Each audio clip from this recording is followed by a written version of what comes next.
ಶ್ರೀನಿವಾಸಪುರದ ಬಾಲಾಂಜನೇಯ ಸ್ವಾಮಿ ದೇವಸ್ಥಾನದ ಹಿಂಭಾಗದ ಮನೆಯಲ್ಲಿ ಕಳೆದ ಕೆಲ ದಿನಗಳಿಂದ ಸಂಶಯಾಸ್ಪದ ಚಟುವಟಿಕೆಗಳು ನಡೆಯುತ್ತಿವೆ ಎಂಬ ದೂರುಗಳು ಕೇಳಿಬಂದಿದ್ವು.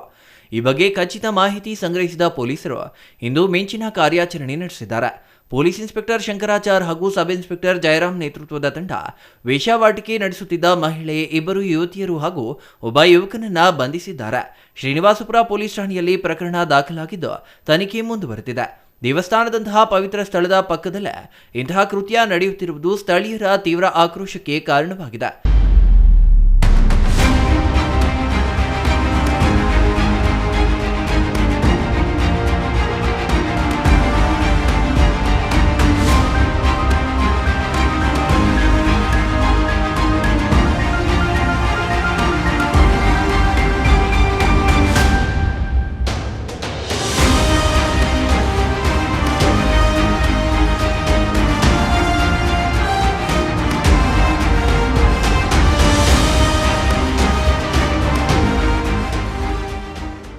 ಭಕ್ತಾದಿಗಳಿಗೆ ಮುಜುಗರ ಉಂಟು ಮಾಡುತ್ತಿದ್ದ ಈ ದಂಧೆಯನ್ನ ಪತ್ತೆ ಹಚ್ಚಿದ ಪೊಲೀಸರ ಕಾರ್ಯಕ್ಕೆ ಸಾರ್ವಜನಿಕರು ಹರ್ಷ ವ್ಯಕ್ತಪಡಿಸಿದ್ದಾರೆ.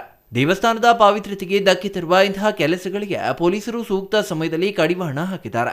ಈ ಜಾಲದ ಹಿಂದೆ ಇರುವ ಕಿಂಗ್ ಪಿನ್ಗಳನ್ನು ಕೂಡಲೇ ಬಂಧಿಸಬೇಕು ಎಂದು ಸ್ಥಳೀಯರು ಒತ್ತಾಯಿಸಿದ್ದಾರೆ. ಸದ್ಯ ಪೊಲೀಸರು ಬಂಧಿತರನ್ನ ವಿಚಾರಣೆಗೆ ಒಳಪಡಿಸಿದ್ದು ಈ ದಂಧೆಯ ಹಿಂದಿರುವ ಇತರರ ಪತ್ತೆಗಾಗಿ ಜಾಲ ಬೀಸಿದ್ದಾರೆ. Chandrashekhar, CTV news, Srinivaspur.